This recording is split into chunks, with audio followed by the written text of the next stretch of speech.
Hello friends, आज की हमारी कहानी है बोझ। लता अपने माता पिता की बहुत लाडली थी।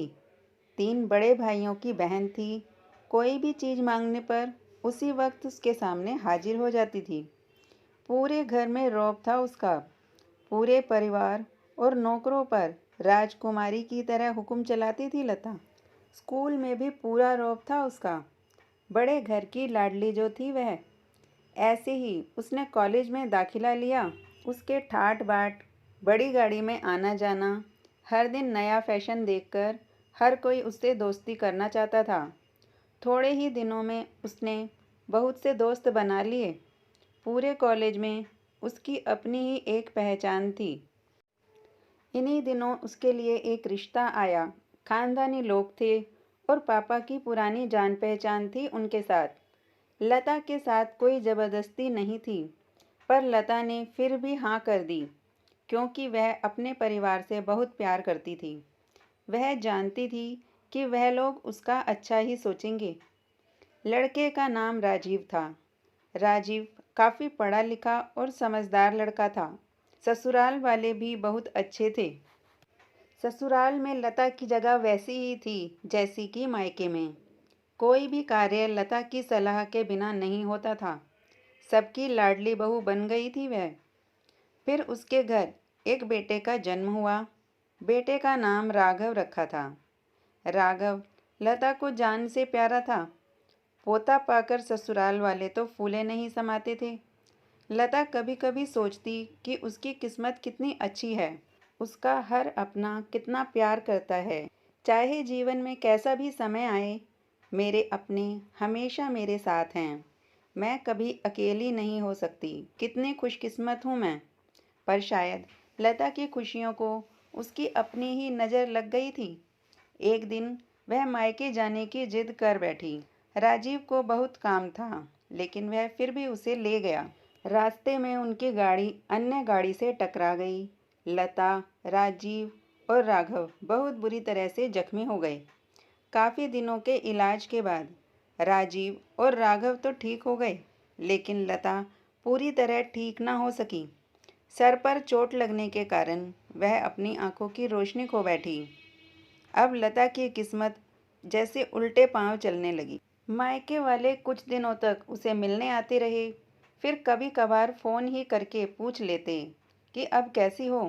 धीरे धीरे ये सिलसिला भी कम हो गया। ससुराल वालों की सहानुभूति भी कम होने लगी। घर में किसी को पास बैठने के लिए कहती तो जवाब मिलता, बहुत काम है, अब तुम भी हाथ नहीं बटा सकती। राजीव भी अब चिड़चिड़ा हो गया था। बस राघव ही था उसके साथ, जिसके साथ हंसते खेलते उसका वक्त गुजरता। एक दिन लता के हाथ से कुछ सामान गिर गया, जिसकी वजह से राघव को हल्की सी चोट लग गई। लता के सास ससुर ने राघव को भी उससे अलग कर दिया कि कहीं उसके ना देखने की वजह से बच्चे को कोई नुकसान ना हो जाए। लता अंदर से टूट चुकी थी। एक दिन उसने सबके सामने मायके जाने की इच्छा रखी, तो राजीव उसे तुरंत मायके छोड़ आया, जैसे कि वह यही चाहता था। लेकिन राघव को उसके साथ नहीं भेजा गया। लता कभी राघव से दूर नहीं रही थी, पर अपनी कमी के कारण उसने ज़्यादा बहस नहीं की। लता को लगा कि वह 3-4 दिन वहाँ रहेगी तो थोड़ा हवा पानी बदल जाएगा, क्योंकि वह कितने दिनों से कहीं भी नहीं गई थी। घर वाले भी इतने दिनों बाद उसे देखकर कितने खुश होंगे। लता के घर पहुँचने पर सब लोग बहुत खुश हुए। खाने में सब कुछ लता की पसंद का ही बना था। उसने अपने मम्मी पापा और भाई भाभीयों से दिल खोलकर बातें की। उनके छोटे छोटे बच्चे भी बुआ के साथ घुल मिल गए थे। रात को सोते वक्त जब वह कपड़े बदलने लगी तो उसे बैग बहुत भारी लगा। वह सब समझ गई। वह बहुत उदास हो गई थी। कुछ दिनों तक तो सब ठीक रहा। फिर जैसे जैसे समय बदलने लगा, सबका व्यवहार बदल रहा था। वह लोग जैसे थक चुके थे उससे। सब लोग घुमा फिराकर पूछने लगे कि राजीव कब आ रहा है उसे ले जाने। वह बहाना बना देती, जबकि वह जानती थी कि उस घर में अब उसके लिए कोई जगह नहीं। लता से चलते वक्त कुछ ना कुछ नुकसान हो जाता। थोड़ी बहुत टोका टाकी सुनाई देती थी, पर वह टाल जाती। एक दिन उसके हाथ से लगकर एक कीमती फूलदान टूट गया। छोटी भाभी ने बहुत हंगामा मचाया। लता के माता पिता रोज रोज के झमेलों से तंग आ गए थे। उन्होंने राजीव को खुद से फ़ोन कर दिया। राजीव लता को अपने घर ले गया। लता को अपने परिवार वालों से ये उम्मीद ना थी। जिस लता के कहे बिना घर में एक पत्ता भी नहीं हिलता था, उस घर के लिए अब वह बोझ बन चुकी थी। राजीव के साथ ससुराल आते वक्त वह बहुत खुश थी, क्योंकि वह अपने घर जा रही थी, अपने जिगर के टुकड़े राघव के पास। परंतु यह खुशी भी कुछ पल भर की ही थी। सारा बंदोबस्त पहले ही कर दिया गया था। लता को सीधा ऊपर वाले कमरे में पहुंचा दिया गया।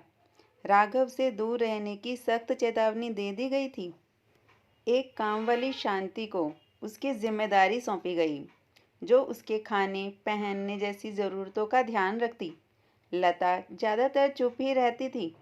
कभी कभी काम वाली शांति से थोड़ा बतिया लेती।